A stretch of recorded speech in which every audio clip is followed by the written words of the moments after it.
오랜만에 가족들이 한자리에 모일 때가 되면 가끔씩 저희 부모님께서는 저희 어렸을 적의 이야기를 하실 때가 있습니다. 저희 자녀 그리고 저희 동생네 가족이 모였을 때 말이죠. 그럴 때면 어김없이 나오는 이야기 중에 하나가 제가 어렸을 적에 고집을 피웠던 이야기였습니다. 어렸을 적에 제가 한 고집 했었나 봅니다. 그때 이제 밥을 먹을 때가 있으면 괜히 기분이 나빴을 때에는 밥을 먹지 않겠다고 고집을 피웠던 거죠. 한 번은 사실 제가 잘 기억은 없는데 부모님이 해주신 말씀에 따르면 제가 이제 갑자기 아무런 이유 없이 밥을 먹지 않겠다고 했다는 겁니다. 그래서 저의 고집을 아시는 부모님께서는 그러면 안 먹으려면 어디 한번 먹지 말아봐라 라고 하셨다고 합니다. 그래서 이제 저도 고집을 피우고 부모님께서도 먹지 않는 저를 바라보시는데 제가 얼마나 고집스럽던지 진짜 아무것도 먹지 않는 태도를 취하고 있었다는 거죠. 그래서 이제 부모님들의 마음은 다 매한가지 아니겠습니까? 자녀가 밥을 잘 먹는 모습을 보면 아이고 밥을 잘 먹는구나 라고 칭찬하는 것이 부모의 마음이죠. 사실은 밥을 잘 먹는다고 하여서 부모님께는 어떤 이득이 되거나 유익이 되는 것은 하나도 없고 밥 먹는 자녀에게 유익이 되는 건데 그것을 칭찬한다는 게 참 희한한 일 아니겠습니까? 그런데 밥을 잘 먹는다고 칭찬하는 것이 부모의 마음일진데 저는 고집을 참 많이 피워서요 먹지 않고 끝까지 이제 버텼던 거죠. 그래서 이제 부모님이 보실 때에는 야 이러다가는 큰일 나겠다 싶어서 결국에는 저를 달래주시고 또 저의 기분을 맞춰주시고 그래서 맞추는 제가 고집을 피우던 것을 이제 뒤로 하고 밥을 먹는 일들이 과거에 있었다라고 지금은 웃으면서 저희 두 자녀가 있을 때나 가족이 모일 때 이야기를 하시곤 합니다. 제가 두 자녀의 이제 부모가 되고 나서 보니까요, 비로소 깨닫게 되는 것이 있었는데 그것은 고집 피우는 자녀를 향해서 부모는 늘 져주는 사람이구나라는 것을 깨닫게 되었습니다. 이런 고집스러운 제가 예수님을 만나고서 조금씩 변화되었는데요. 저의 고집이 이제는 조금씩 한풀 꺾여가는 듯 보였습니다. 그런데 지금의 제 자신을 또 뒤돌아보게 되면 여전히 저의 안에 있는 이 고집스러움이 죽지 않고 매 순간 살아나고 또 살아나는 것을 경험하게 됩니다. 그래서 저는 여전히 저를 위해서 독생자 예수 그리스도를 아낌없이 내어주신 하나님의 은혜가 필요한 사람입니다. 또한 예수 그리스도의 순종하심에서 빛나는 십자가의 은혜가 날마다 필요한 사람입니다. 왜냐하면 저의 고집스러움이 끝까지 살아남으려고 하고 있기 때문입니다. 저의 이 고집 때문에라도 저는 여전히 오늘 기도가 필요하고 제가 계속해서 기도를 해야만 하는 여러 이유 중에 하나가 바로 저의 고집이기도 합니다. 고집하면 한 고집하는 제가 이제 출애굽기에 나오는 10가지 재앙의 이야기를 말씀을 읽어보게 되었습니다. 이스라엘이 출애굽할 때 일어난 10가지 이 재앙을 보게 되니까요. 나만 고집스러운 게 아니구나라는 것을 발견하게 되었습니다. 하나님도 참 고집스러우시구나라는 거죠. 제 생각 같아서는 하나님의 백성에게 고역을 행하게 하고 학대를 하는 이 애굽을 한 방에 벌하고 단번에 이스라엘 백성들을 가나안 땅으로 이끌어가야 할 것 같은데 하나님께서는 도무지 그렇게 하지 않으시는 것처럼 보이기 때문입니다.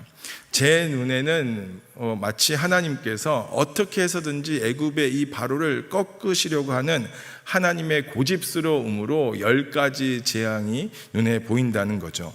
사실 하나님의 이 고집스러워 보이는 모습은 출애굽기에 나와 있는 말씀만은 아닌 듯 합니다. 전도함에 있어서요, 우리가 누군가에게 복음을 전하는 그 행위에 있어서도 마찬가지로 하나님은 굉장히 고집스러운 것 같습니다. 어리석은 저의 입술과 부족한 저의 지식을 통해서 하나님의 복음이 전달된다라고 하는 이 측면만 생각해 보아도 굉장히 어리석어 보이고 미련해 보이기 때문입니다. 그런데 성경은 한결같이 말하기를 우리가 눈으로 볼 때 참으로 고집스러워 보이는 모습이라 할지라도 하나님의 이 고집스러움조차도 하나님의 뜻이다라고 말씀하고 있습니다. 고린도전서 1장 21절의 말씀을 화면을 보시면서요, 우리가 함께 한 목소리로 같이 읽겠습니다.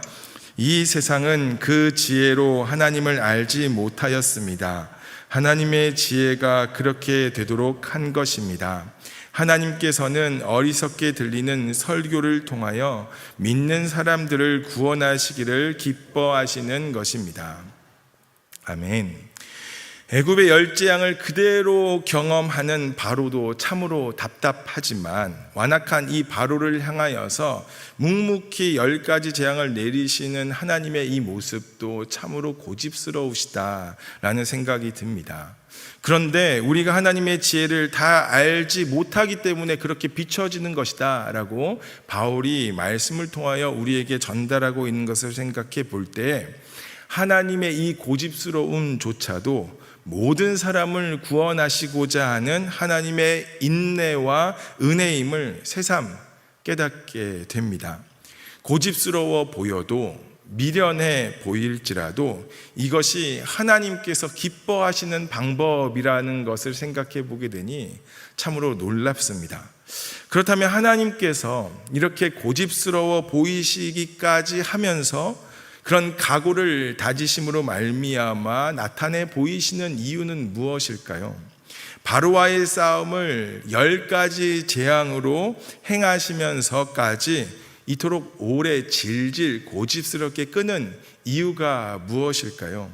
우리가 같이 읽었던 본문 말씀에서는 분명하게 알려줍니다. 9장 14절에서는 하나님의 이름이 온 천하에 널리 퍼지도록 하기 위함이다 라고 말합니다. 한편으로 9장 16절에서는 하나님께서 자신의 능력을 보여주심으로 말미암아 하나님의 이름이 온 천하에 전파되게 하기 위함이다 라고 말합니다. 하나님을 알게 하기 위해서 하나님의 이름이, 복음이, 기쁜 소식이 전파되게 하기 위해서 하나님은 때로는 우리가 볼 때에는 고집스러워 보이는 방법이라 할지라도 그 일을 행하신다는 겁니다. 우리가 읽지는 않았지만 10장 2절에 있는 말씀을 보게 되면 이스라엘을 구원하시는 하나님의 열심이 어떠한 것인지를 깨닫게 하기 위해서 하나님께서는 이 재앙을 첫 번째 재앙에서부터 10번째 재앙까지 차근차근 고집스러우리만큼 묵묵히 행하고 계신다 말씀합니다.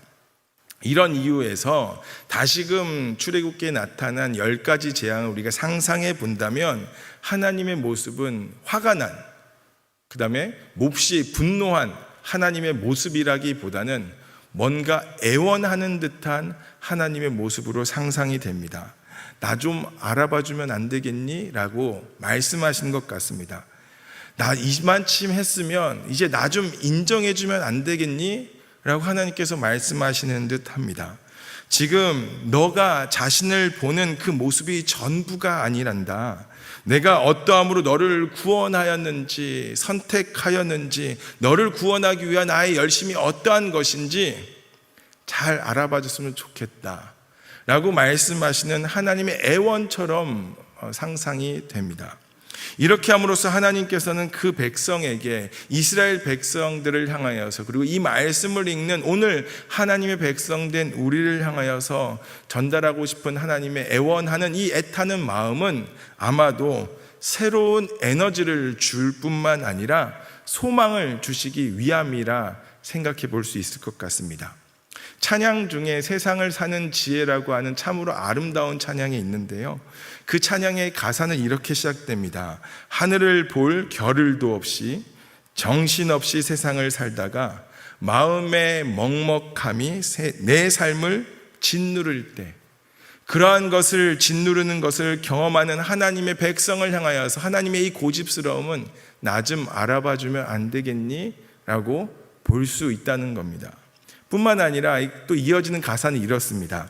행복을 느낄 겨를도 없이 분주하게 세상을 살다가 인생의 허무함이 내 삶을 짓누를 때, 이러한 것을 경험하며 한숨 짓고 있는 우리를 향하여서 쉬지 않고 지키시는 하나님께서 고집스럽게 내미시는 구원의 손길을 이제 바라봐주면 안 되겠니? 라고 말씀하시는 듯 합니다. 그런데 이런 하나님의 고집과는 다르게 본문을 보게 되면 바로의 고집도 드러납니다. 바로의 고집은 하나님께서 우리를 향한 이 고집스러움과는 반대로 나는 나를 결코 포기할 수 없다라고 하는 고집의 외침과도 같이 보입니다. 7번째, 8번째, 9번째 재앙에서를 보게 되면 이런 나는 나를 결코 포기할 수 없다라고 하는 고집이 3가지 측면으로 나타나고 있음을 우리는 볼 수 있습니다. 7번째 재앙, 하나님을 인정하지 않는 교만으로서 바로의 고집이 나타납니다. 7번째 재앙은 우박으로 말미암은 재앙입니다. 9장 13절에서부터 35절까지의 내용으로 되어 있는데 지금까지 애굽에 내려졌던 재앙들에 대한 말씀의 내용 중에서 가장 상세하게 기록된 재앙이 7번째 재앙입니다. 그만큼 뭔가 중요하다는 이야기를 하고 싶은 것 아니겠습니까? 먼저는 짐승뿐만 아니라 이제는 사람도 죽을 수 있다라고 하는 경고를 동반하는 재앙이 시작된 게 7번째 재앙입니다. 또한 이 7번째 우박의 재앙에서 바로는 내가 범죄하였노라, 내가 잘못했습니다 라고 하는 공개적인 자신의 잘못에 대한 발언을 하고 있습니다. 또한 하나님께서 재앙을 말씀하실 때 이 재앙 중에서 피할 방법을 알려주시는 첫 번째 재앙이 되기도 하는 것이 7번째 재앙입니다. 이러한 점은 하나님께서 바로에게 야, 이제 고집을 그만 피우고 나 여호와 하나님을 인정해라 라고 하나님께서 마치 요청하시는 것처럼 보입니다. 왜냐하면 더 이상 바로는 여호와 하나님과 싸울 수 없는 존재로서 그의 모습이 드러나고 있기 때문입니다. 그런데 바로는 자신의 잘못을 인정하고 또한 이스라엘을 출애굽하도록 약속했음에도 불구하고 이제 하나님께서 이 재앙을 거두어 가시자 위기가 사라짐으로 말미암아 또다시 하나님과의 약속을 헌시짝처럼 던져버리고 있는 모습이 나타납니다. 이러한 모습을 볼 때 바로의 문제가 무엇이겠습니까? 그의 고집에서 나타나는 문제는 하나님을 인정하려고 하지 않는 교만이다 라고 할 수 있습니다. 바로의 고집, 한마디로 한다면 하나님을 인정하지 않으려고 하는 교만인 것입니다. 이어지는 8번째 재앙은 메뚜기로 인하여 발생된 재앙입니다. 바로는 자신을 애굽의 통치자이자 애굽의 모든 것이 자기의 소유이다라고 생각하는 절대군주이자 왕이었습니다. 그로 인해 만일 히브리 노예들을 잃어버리게 될 경우 계산을 해본 것입니다. 아, 나의 경제적 손실이 참으로 크겠구나 라고 말이죠. 그래서 허락을 하긴 하는데 이번에는 아이들은 빼고 장정만 모세가 데려가도록 허락합니다. 이런 바로를 향하여서 하나님께서는 애굽의 모든 것이 바로 너의 것이 아니라는 점을 분명히 알려줬던 재앙이 바로 8번째 메뚜기 재앙이었습니다. 10장 5절을 보게 되면 지면을 덮을 정도의 메뚜기 떼로 인하여서 앞선 7번째 재앙인 우박으로 말미암아 그 피해를 받지 않고 남아있던 모든 것들이 다 파괴되고 말았다고 말씀합니다. 바로의 소유라고 여겼던 모든 것들이 사라지고 마는 것입니다. 그래서 10장 12절에서부터 15절에 이 말씀 안에서 모든이라고 표현되는 이 단어가 히브리어로 콜이라고 하는 단어인데 이 모든이라고 하는 단어가 총 11번에 걸쳐서 이 짧은 내용 안에서 11번에 걸쳐서 표현되고 있습니다. 이로써 하나님의 모든 것이 그분의 소유이다.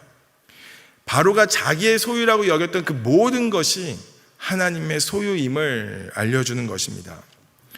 메뚜기 재앙이 일어나자 바로는 또다시 이번만 나의 죄를 용서해 달라고 요청합니다. 그런데 또다시 재앙이 그치자 언제 그랬냐는 듯이 약속을 맺었던 것을 헌신짝처럼 저버리고 맙니다.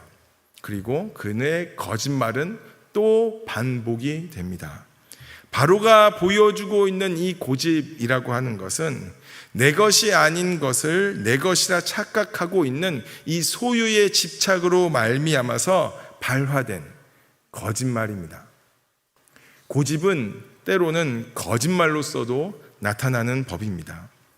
9번째 재앙은 앞선 7번째, 8번째 재앙과는 다르게 사전 경고 없이 바로 즉시 일어나는 재앙입니다.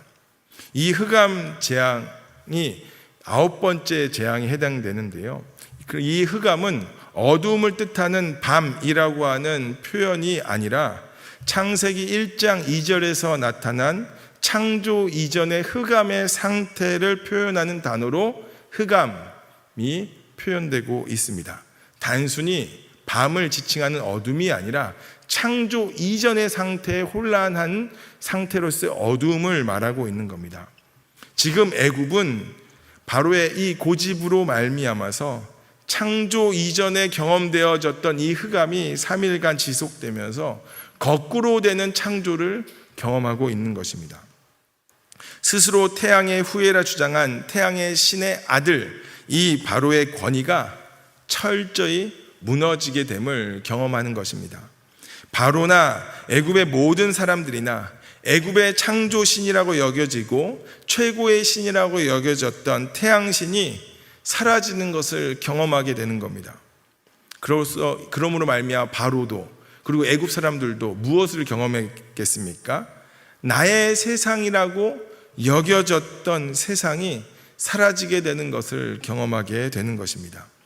내 세상이라 여기는 바로의 이 고집스러운 자기 중심성에 하나님께서는 이스라엘 백성이 있는 고센 땅에만 빛이 있게 하심으로 말미암아 온 세상이 하나님의 세상임을 선언하고 계십니다.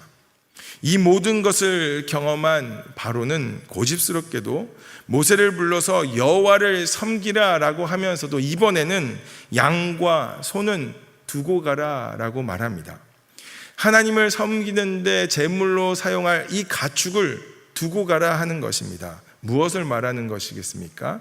사실상 그 어떤 것도 나는 결코 내어줄 수 없다 라고 하는 바로의 이 고집을 보여주고 있는 것입니다. 딱 여기까지야. 여기까지만 포기할 수 있으니 그런 줄 알아라.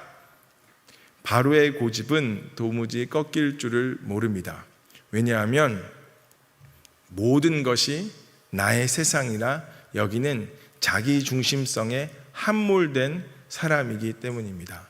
고집은 때로는 모든 것이 내 세상이라고 여기는 태도와 생각 속에서 고집이 나타나게 되는 법입니다. 이러한 바로의 고집의 결과는 어떠할까요? 이제 가장 무서운 재앙의 선포를 피할 수 없는 상태에 놓이게 되었습니다.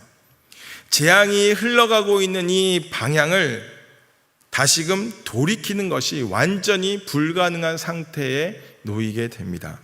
막다른 골목에 이르게 되었고 재앙을 피하여서 돌이킬 수 있는 이 기회가 사라지게 되었습니다. 왜 바로는 이렇게까지 고집을 피우는 것일까? 그는 자신이 태양신으로서 인격화되어 애굽 전체를 비추는 살아있는 빛이다 라고 생각했기 때문이라 우리는 생각해 볼 수 있습니다. 또한 애굽의 신들, 곧 생명을 주는 여신인 이시스, 곡물을 보호하는 신이로 여겨진 세트와 민, 그리고 애굽대로부터 보호해주는 신이라고 여겨졌던 세라피아 등 애굽의 이러한 신들이 애굽 밖에 있는 이방의 신들, 곧 히브리 사람들이 섬기는 이스라엘 백성들의 하나님보다 더 강력했다고 확신했기 때문입니다. 하나님은 애굽의 지배를 지금 받고 있는 히브리 사람들이 믿는 신이니 애굽의 신들에게 있어서는 그 어떤 영향력도 미칠 수 없다라고 하는 생각이 깊게 자리 잡았기 때문입니다. 이러한 생각으로 말미암아 바로의 고집은 형성된 듯 싶습니다. 그런데 하나님께서는 고집스러운 이 바로의 세상에, 그리고 바로의 신들에 사로잡힌 세상 속으로 고집스럽게도 하나님은 비집고 들어가시는 모습이 10가지 재앙의 모습입니다. 이미 형성되어져 버린, 무엇이냐면 애굽의 신들에 비해서 하나님은 하등하고 열등한 신이어서 내 세상을 침범할 수 없고 어떤 영향력도 미칠 수 없다는 생각에 사로잡혀 있는 그들을 향하여서 그것이 아니다 라고 말씀하시는 것입니다. 이는 오늘 우리에게도 마찬가지입니다. 우리의 사업과 직장 생활과 사회 생활과 가정 경영에 있어서 하나님을 믿기는 믿지만, 그러나 내 세상 속에서만큼은 하나님은 한 발 뒤에 있는 하나님, 어떤 영향력도 미칠 수 없는 하나님으로 우리는 생각하고 있기 때문입니다. 세상의 방식과 문제 해결 방법의 신화 속에 사로잡힌 우리의 영토에 하나님은 어떤 영향력도 행할 수 없습니다. 우리는 은근슬쩍 그러한 생각을 갖고 있습니다. 그런데 하나님께서는 10가지 재앙을 통하여서 보여주시는 그 하나님의 고집스러움이 오늘 우리 안에 있는 우리만의 이 영토에 고집스럽게 하나님은 침투하십니다. 돈으로 안 되는 게 어디 있어? 이러이러할 때는 인맥으로 해결할 수 있어야지. 지금 우리가 살아가는 세상의 방식에서는 우리의 방식이 더 옳다라고 여기는 나를 향하여서 하나님은 하나님의 이름을 알리시며 하나님의 능력을 보이시고 구원하시는 하나님이심을 알게 하기 위하여서 하나님은 지금도 고집스럽게 우리의 삶에 침투하십니다. 그렇다면 이제 막을 수 없고 피할 수 없는 애굽의 왕인 바로의 이 고집스러움이 결코 막을 수도 없고 제한할 수 없었듯이 오늘 우리도 결코 막을 수 없고 피할 수 없는 이 하나님의 고집을 마주하게 될 터인데, 고집스러운 우리가 어떻게 해야 하겠습니까? 말씀을 통하여서 우리는 2가지를 생각해 볼 수 있습니다. 첫 번째로는 부드러운 마음이 되도록 마음밭을 우리는 갈아야 할 것입니다. 우리의 고집이 하나님의 고집을 꺾을 수 없듯이 이제 우리는 우리의 마음이 부드러운 마음이 될 수 있도록 마음밭을 갈아야 할 것입니다. 제가 존경하는 목사님께서 이 고집이라고 하는 것에, 이 단어에 대하여 이렇게 말씀하셨습니다. 고집은 타고난 무지이다, 또는 자신의 입장 혹은 자리를 지키기 위해 변화를 받아들이려고 하지 않는 심리이다. 사람들은 변화의 두려움을 신념으로 포장하는 경우가 있다. 영어로 불합리하다 혹은 어리석다라고 하는 뜻을 가지고 있는 단어는 귀머거리라고 하는 뜻을 가지고 있는 단어가 들어있다. 같은 어원을 가지고 있다. 어리석음이란 들으려 하지 않음이라고 말할 수 있다. 춘추시대의 노자는 부드러운 것이 능히 굳센 것을 이긴다고 말했다. 부드러움은 생명의 친구이고 딱딱함은 죽음의 친구이다. 바로가 딱 그러했습니다. 고집스러움으로 말미암아 자신이 어리석은 줄도 모른 채 그의 무지 속에서, 그리고 자신의 자리를 지키기 위해서 변화를 받아들이기를 원치 않는 그 심리로 말미암아 형성된 이 고집은 생명의 친구가 아니라 죽음의 친구에 놓이게 된다는 것이죠. 바로의 고집은, 이러한 바로의 고집에 대하여서 출애굽기 10장 3절에서는 내가 어느 때까지 내 앞에 겸비하지 않겠느냐라고 말씀하신 것 같이 결국에 마음에서 비롯된 것이다, 우리 하나님께서는 말씀하십니다. 베드로전서 2장 11절은 이렇게 말씀합니다. 사랑하는 자들아, 거류민과 나그네 같은 너희를 권하노니 영혼을 거슬러 싸우는 육체의 정욕을 제어하라. 아멘.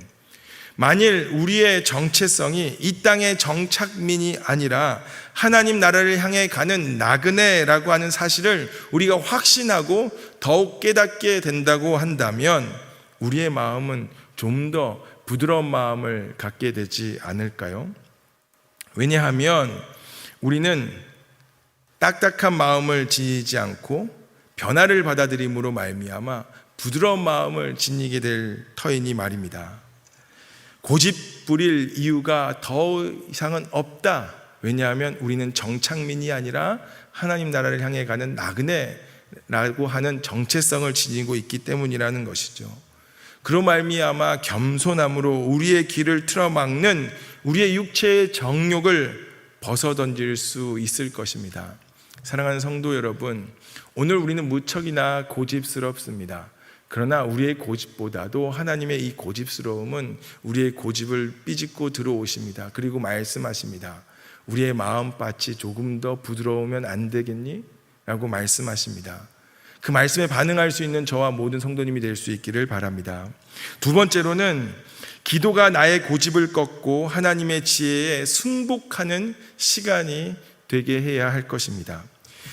기도가 무엇인지에 관해서 제가 훈련을 같이 하고 있던 한 청년에게 물어봤습니다. 기도란 무엇이라고 생각합니까? 이렇게 물었더니 저에게 기도는 나의 고집을 꺾는 시간입니다 라고 대답해 주었습니다. 그 대답을 듣게 되었을 때 저는 그 정의에 전적으로 동의하게 되어서 지금도 제 기억 속에 남아 있습니다. 기도란 무엇입니까? 나의 고집을 꺾는 시간입니다. 사랑하는 성도 여러분, 우리 성도님들께서는 기도에 대해서 어떻게 생각하십니까? 저마다 여러 가지 기도의 정의를 갖고 있을지 모르겠습니다. 그런데 고집을 꺾는다는 것, 이것은 하나님의 지혜에 내가 승복하게 된다는 것을 말합니다. 따라서 기도는 우리가 하나님이 인도하시는 삶의 길을 이해하고 그에 맞춰서 하나님의 지혜에 나의 고집을 꺾고 내가 승복하는 시간이 된다라는 점을 기억하실 수 있기를 바랍니다.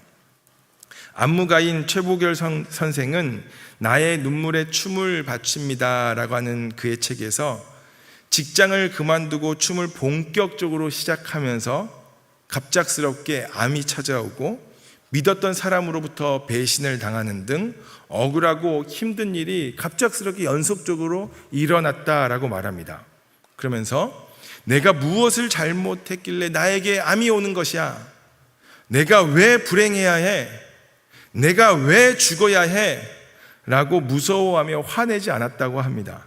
그냥 받아들이면서 자신의 한계를 수용하고 승복했다라고 합니다. 그리고 승복하는 그때에, 받아들이는 그때에 기적이 일어나 치유와 회복을 경험하게 되었다라고 말합니다. 실패와 배신과 심지어 암도 삶의 모든 순간에서 자신의 스승이 되었노라라고 말합니다. 사랑하는 성도 여러분, 사람도 승복하게 될 때 이러한 것을 배우고 깨닫게 될진데 우리는 기도함 가운데 나의 뜻을 걷고 하나님의 지혜에 승복하게 된다면 우리는 얼마나 많은 치유하심을 경험하게 되며 얼마나 하나님의 지혜로우심 가운데 풍성함을 경험할 수 있게 될까요? 하나님께 기도함으로 나의 고집이 꺾이는 승복의 지혜를 경험하여 하나님의 치유와 회복을 경험할 수 있는 저와 모든 성도님이 될 수 있기를 바랍니다. 이제 말씀을 정리하고자 합니다. 바로의 고집은 메뚜기 떼로 인해 땅이 어둡게 되는 것도 모자라서 결국에는 흑암으로 온 땅이 뒤덮이게 만들었습니다. 이 두 재앙에서 어둠은 창조 때의 혼돈과 무질서의 흑암을 뜻하는 말과 동일한 말입니다. 구제불능인 우리의 고집이 흑암을 불러오고 구제불능인 우리의 고집이 흑암 중에 우리를 오늘 만들고 있을지도 모릅니다. 그러나 사랑하는 성도 여러분, 만일 우리의 고집으로 인해 흑암 같은 오늘이라고 한다면, 그래서 고통스러운 오늘이라고 한다면 고센 땅에 비추었던 하나님의 빛을 기억하시기 바랍니다. 그 빛은 구원의 빛이었고 그 빛 안에 있는 이스라엘 백성들은 구원을 얻었습니다. 그와 같이 그 빛 안에 있는 자들은 하나님으로 인해 일어나는 새 일을 경험하는 사람들로서 그의 존재는 바뀌게 됩니다. 오늘 우리에게 이 빛은 바로 예수 그리스도 안에서 경험하게 되는 빛입니다. 흑암의 세상에 빛으로 오신 예수 그리스도, 누구도 그분 안에 있으면 하나님으로 인해 일어나는 새 일을 경험하게 될 것입니다. 흑암 중에서도 그의 빛 안에서는 구원을 경험하게 되며, 흑암 같은 오늘이, 고통스러운 지금이 그의 빛 안에서는 나의 하나님으로 인해 새 일이 일어나는 시간이 될 것입니다. 그래서 찬송가의 가사처럼 그의 빛 안에 살면, 그의 빛 안에 살면, 이 노래를 부를 때마다 우리는 찬란하게 빛나는 예수 그리스도의 구원의 빛을 경험함으로 우리의 고집으로 말미암아 흑암 같은 모든 세상이 밝게 빛나게 될 줄 믿습니다. 그러므로 고집스러운 마음을 벗어던지고 고집스럽게 우리의 마음 한가운데로 밀고 들어오시는 예수 그리스도의 빛에 사로잡힐 수 있는 저와 모든 성도님이 될 수 있기를 간절히 소망합니다.